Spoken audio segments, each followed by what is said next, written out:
The first thing, what is a risk?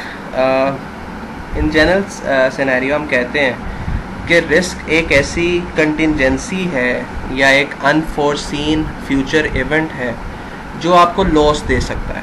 So the term risk is associated with negativity.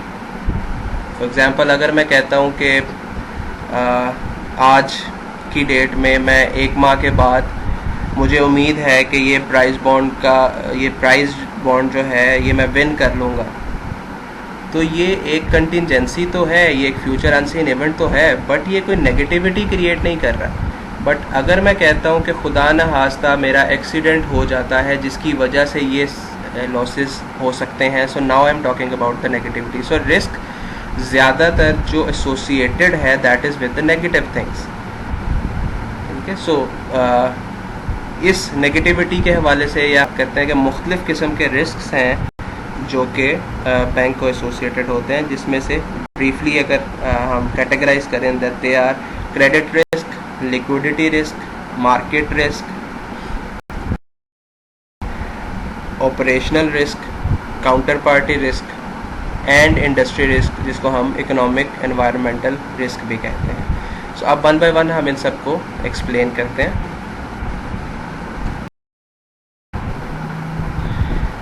The first and the foremost and very important risk that a bank faces is credit risk.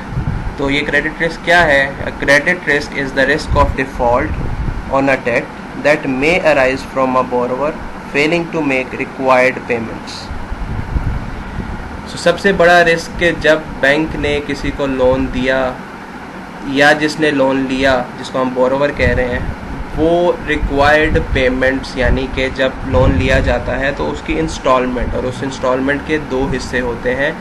एक principal amount यानी कि वो पैसा जो loan लिया गया, और उसके ऊपर इंटरेस्ट, वो पैसा यूज़ करने के लिए एडिशनल या टाइम वैल्यू ऑफ मनी की वजह से एडिशनल इंटरेस्ट के तौर पे लिया जाएगा. सो क्रेडिट रिस्क ये है कि कोई भी बोरोवर अपनी इंस्टॉलमेंट पे करने से, चाहे वो प्रिंसिपल अमाउंट है चाहे वो इंटरेस्ट अमाउंट है, वो वापस नहीं कर पाएगा. He will get failed. That risk is called credit risk. So in the first resort the risk is that of the lender and includes lost principal and interest. ये जैसे मैंने आपको बताया, इट्स द बोथ, प्रिंसिपल भी और interest भी. Disruption to cash flows and increased collection cost. The loss may be complete or partial. So again, जब कोई डिफ़ॉल्ट कर जाएगा तो ऑब्वियसली वो बैंक की इनकम को हिट करेगा, ना सिर्फ प्रॉफिटेबिलिटी के लिए कि जो इंटरेस्ट आना था, जो बैंक का प्रॉफिट इंक्रीज़ होना था, बल्कि अगर प्रिंसिपल भी लॉस हो जाता है तो ऐसी सूरत में इंटरेस्ट के साथ साथ, प्रॉफिट के साथ साथ एक पुराने प्रॉफिट को भी हिट करेगा, और आपका पुराना प्रॉफिट जो बैंक ने कुछ अरसे में पहले कमाया था वो भी इस लॉस की वजह से सफ़र करेगा.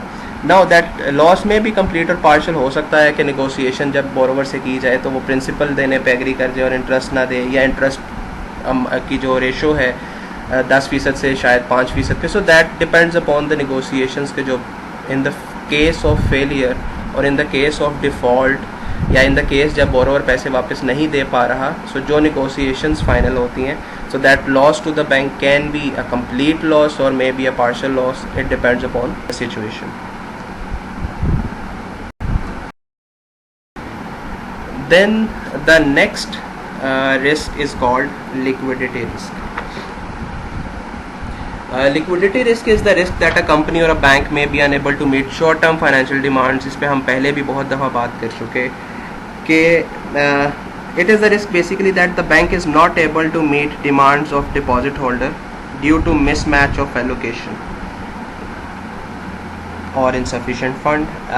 बैंक ने करंट लाइबिलिटी, बैंक ने ऐसा डिपॉजिट लिया था, या बैंक ने कुछ ऐसी ऑब्लिगेशन ली थी जो उसको कुछ अरसे बाद, 1 साल से कम अरसे में वापस करनी थी, लेकिन बैंक ने वो पैसा किसी ऐसी जगह पे लगा दिया जिसका रिटर्न लेट मिलेगा, या फिक्स्ड एसेट्स में लगा दिया, या लॉन्ग टर्म एसेट्स में लगा दिया. सो वो करंट ऑब्लिगेशंस को मीट करने के लिए जब आपके पास करंट एसेट्स मौजूद नहीं होंगे, that means the bank is facing liquidity risk. यही वजह है जो रन ऑन बैंक का शिकार हो जाता है बैंक, और it may lead to insolvency और bankruptcy. So liquidity risk क्या है? बेसिकली ये है कि जिसमें बैंक इस काबिल नहीं हो पाता कि वह अपने डिपॉजिट होल्डर को इमीडिएट डिमांड के ऊपर पैसा वापस कर सके। ऐसा मुख्तलिफ वजूहात की बिना पे होता है। मिस एलोकेशन ऑफ फंड हो गए, या बैंक ने फ़ंड ऐसी जगह इन्वेस्ट कर दिया कि उसका रिटर्न देर के बाद आएगा, या ऐसी जगह किसी को लोन दे दिया कि वो डिफ़ॉल्ट कर गया। So by any means when the bank is not able to meet its current financial obligations, that means the bank is facing liquidity risk. This usually occurs due to the inability to convert a security or hard asset to cash without a loss of capital and or income in the process. So again, जब bank के पास वक्ती तौर पे पैसा मौजूद नहीं है obligations को पूरा करने के लिए, the bank is only left with two options. या तो वो अपने एसेट बेचे, और एसेट जब इमीडिएट नेचर के इमीडिएटली बेचेगा तो ऑब्वियसली उसकी जो वैल्यू है वो नहीं होगी जितने के वो बिकने चाहिए थे। सो या उसका कैपिटल में से वो विड्रॉ करेगा, या फिर कोई पुरानी इनकम जो उसने पैसा कमाया था उस में से वो पैसा देना पड़ेगा। So by any mean that risk will result in to the loss to the bank. Then the third type of risk that a bank faces is called market risk. A market risk is that when an asset cannot be sold at a fair value due to market disruptions or impaired market access. हम कहते हैं कि एक asset है जिसकी value 10 million है, लेकिन कुछ वजूहात की बिना पे वो 10 मिलियन का नहीं बिक रहा या नहीं बिक सकता, वो 6 मिलियन का बिकेगा। So that means you are losing 4 million of that asset. So this is called the market risk. So market में ऐसी डिस्ट्रप्शन हो गई है, या मार्केट के अंदर कुछ ऐसे मामलात हो गए हैं, या मार्केट के तक एक्सेस नहीं है। जैसे आजकल की अगर हम बात करें, कोविड की सिचुएशन में बात करें, तो बहुत सारे एसेट्स की जो प्राइसेस हैं वो रिड्यूस हो गई हैं, उनकी वर्थ कम हो गई है, वैल्यू कम हो गई है पुराने पिछले प्राइसेस के निस्बत। सो मार्केट रिस्क एक ऐसा रिस्क है जिसमें जो आपका एसेट है वो मार्केट वैल्यू के मुताबिक नहीं बल्कि उससे कम बिकता है। सो जितनी आपकी फेयर वैल्यू मिलनी चाहिए उससे कम मिलने का रिस्क जो है, that risk is called market risk. Now that market risk has further 4 segments. The first one is equity risk. A bank or DFI investment in stock market may become vulnerable to losses if share prices and dividend yields thereon plunge due to market fluctuation. So bank क्योंकि equity में भी invest करता है, different shares भी खरीदता है, debentures लेता है, जितने भी फाइनेंशियल इंस्ट्रूमेंट्स हैं या फाइनेंशियल मामला हैं उनमें बैंक डील करता है। सो ऐसा रिस्क जो कि शेयर्स से रिलेटेड है, जो स्टॉक मार्केट से रिलेटेड है, इक्विटी से रिलेटेड है, कैपिटल से रिलेटेड है, ऐसे रिस्क को हम इक्विटी रिस्क कहते हैं। जैसे for example again in these era we have that pandemic, तो इसकी बहुत सारी एग्जांपल्स कोट की जा सकती हैं। इन probably 3 years ago our stock market was on 52,000 index point, and today it is working on probably 34,000. So that means we have lost almost 18,000 points, and one index means almost 180 to 190 million loss. कि अगर हमारा index 1 point नीचे आता है तो इसका मतलब है मार्केट से 180 मिलियन का आउटफ्लो हो गया है। I am just giving you an example and estimation. Index calculate करने का एक तरीका कार होता है, बट अप्रॉक्सीमेटली अगर हम पाकिस्तान स्टॉक एक्सचेंज की बात करें तो एक इंडेक्स 16 मिलियन से लेके 18 मिलियन 160 मिलियन से लेके 180 मिलियन के करीब है। So if one index goes down that means 160 millions का जो कैश है वो आउटफ्लो हो गया है, यानी कि लोगों ने शेयर बेचे हैं और पैसा स्टॉक एक्सचेंज से निकाल लिया है। और ये बात आप बीइंग इकोनॉमिक स्टूडेंट बहुत अच्छे तरीके से जानते हैं कि जब किसी चीज़ की सप्लाई ज़्यादा हो जाती है और उसकी डिमांड कम हो जाती है तो प्राइस भी कम हो जाती है। सो ऐसा रिस्क जिसमें मार्केट सिचुएशन की वजह से, पॉलिटिकल एनवायरनमेंट की वजह से, या किसी भी हालात की वजह से जब स्टॉक एक्सचेंज में लगाई गई इन्वेस्टमेंट की वर्थ कम होने का चांस हो, या ऐसा रिस्क जिसमें आपके शेयर की इन्वेस्टमेंट की वैल्यू कम हो जाए, ऐसे रिस्क को हम इक्विटी रिस्क कहते हैं। Then under the same segment of market risk we have another risk. This is called interest rate risk. It's simple. A bank or DFI may have to face loss situations due to change in bond process and yield curves. So it's simply के interest rate क्योंकि situation के मुताबिक change होते रहते हैं, discount rate change होता रहता है, ये मैं आपको बता चुका हूँ कि डिस्काउंट रेट और इंटरेस्ट रेट में डिफरेंस क्या है। डिस्काउंट रेट इज़ जिस रेट के ऊपर सेंट्रल बैंक कमर्शियल बैंक को लोन देता है, और ऐसा रेट जिस पे कमर्शियल बैंक एक कंज्यूमर को लोन देता है उसको हम इंटरेस्ट रेट कहते हैं। जिस पे लोन दिया गया या जिस पे लोन लिया गया, बोरो किया गया और लेंड किया गया, इंटरेस्ट रेट फ्लक्चुएशंस की वजह से भी एक रिस्क जनरेट होता है। फॉर एग्जांपल बैंक ने जो डिपॉजिट होल्डर से पैसा लिया वो 10% पे लिया और लैंडिंग की 12% पे, but at some later point market में इंटरेस्ट रेट हाई हो गए और अब जो बैंक को बोरो करना पड़ रहा है वो 4% पे करना पड़ रहा है, और ऑब्वियसली अब 14% पे बोरो करेगा तो बैंक लैंड उससे ज़्यादा पे करेगा। बट जब वो 16% पे लैंडिंग की कोशिश करता है तो सामने बोरोवर ही मौजूद नहीं है इतने हाई इंटरेस्ट रेट पे। So by any means interest rate fluctuation जो है वो एक रिस्क जनरेट करती है बैंक के लिए, and that risk is called interest rate risk.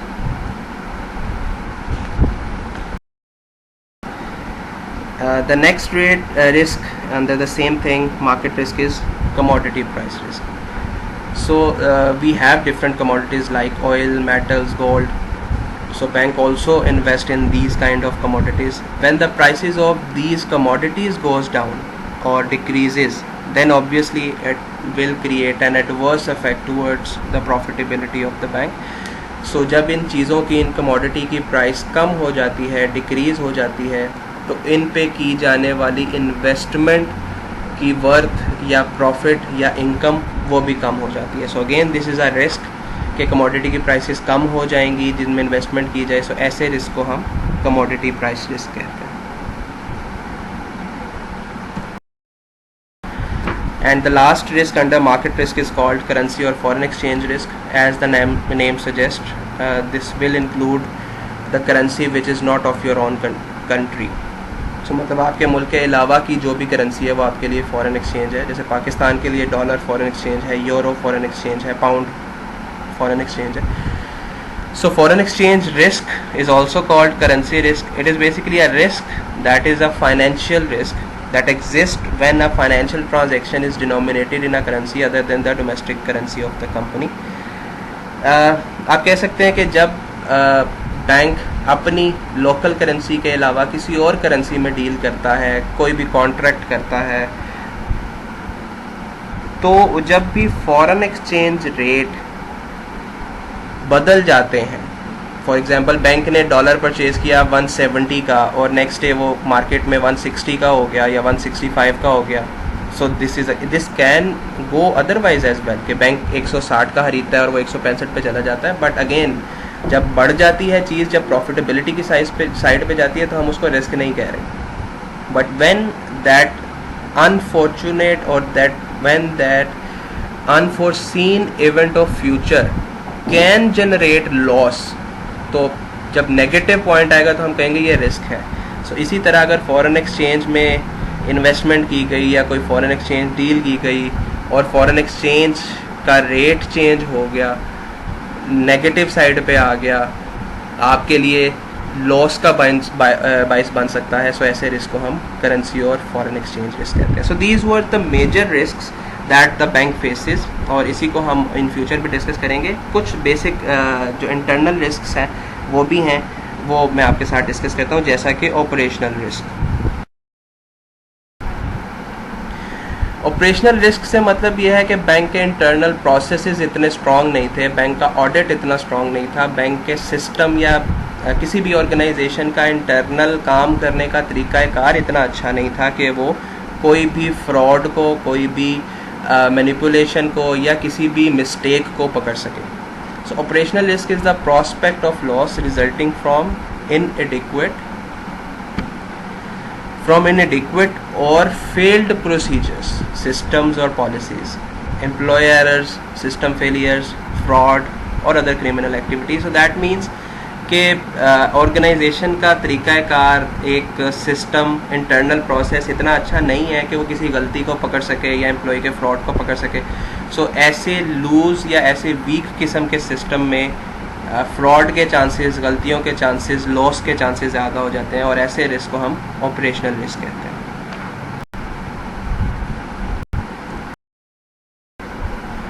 Then we have counterparty risk, the second last risk that we will discuss. Counterparty risk is the likelihood or probability that one of those involved in a transaction might default on its contractual obligation. तो counter party से आपको clear हो रहा होगा कि counter party का मतलब जो आपके साथ सेकंड पार्टी है जिसके साथ आप डील कर रहे हैं। फॉर एग्जांपल आप एक चीज़ खरीद रहे हैं, so one party is you and जो सेकंड पार्टी जिससे आप डील कर रहे हैं, जिसे आप खरीद रहे हैं या बेच रहे हैं, that is your counter party. So counter party risk is कि आपने कोई ऐसी डील कर ली जिसमें जो सेकंड पार्टी थी वो डिफ़ॉल्ट कर गई। लेट से इसको सिंपल रखता हूँ कि आपने एक गाड़ी ख़रीदनी थी, आपने गाड़ी उसके नाम पे कर दी ट्रांसफ़र, लेकिन वो पैसे देने के वक्त डिफ़ॉल्ट कर गया। सो ऐसा रिस्क जिसमें किसी भी डीलिंग के दरमियान काउंटर पार्टी या दूसरी पार्टी डिफ़ॉल्ट कर जाए, that will result in loss to you, और ऐसे लॉस का जो रिस्क है that is called counter party risk. Mostly ये रिस्क फॉरेन एक्सचेंज या फॉरवर्ड या फ्यूचर कॉन्ट्रैक्ट्स में होता है। Might be you probably have heard about future or forward contracts. If not, so just ignore it because it's a bit technical thing. आप इसको simple रखें कि काउंटर पार्टी रिस्क का मतलब कि जो सेकंड पार्टी आपकी है that may get default due to some reason, और उसकी वजह से, उस डील की वजह से आपको लॉस हो सकता है। So that risk is called counter party risk.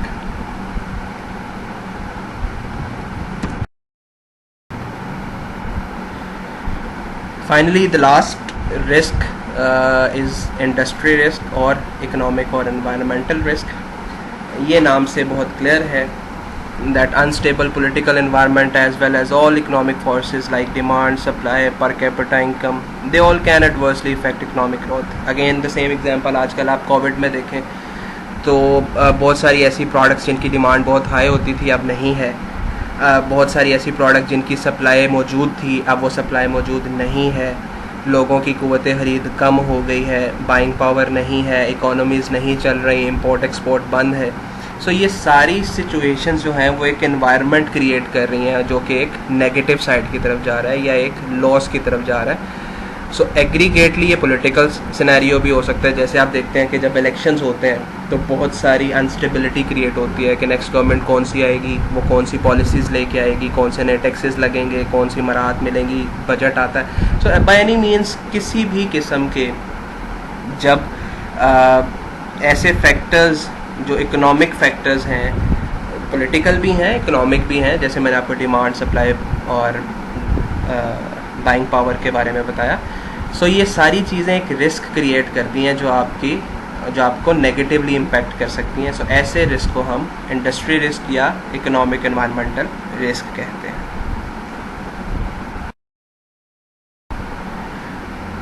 So finally concluding this, so far we have studied about 6 major risk and some subheadings. लेकिन इसके अलावा भी बहुत सारे रिस्क हैं जो बैंक भी फेस करता है, ऑर्गेनाइजेशन भी फेस करती है, बोरोवर सेलर भी फेस करते हैं। So there can be a lot of unseen risk and undefined risk as well, जो पहले शायद कभी भी नहीं आए थे बट किसी एक बिजनेस के साथ एसोसिएट हो सकते हैं। तो रिमेंबर दिस थिंग, हम कभी भी रिस्क को ज़ीरो नहीं कर सकते। Probably there is no business in the world which have zero risk. हाँ, रिस्क को मिनिमाइज़ किया जा सकता है, it can be taken up to 0.0001%, but still risk is there, risk may not be eliminated 100%।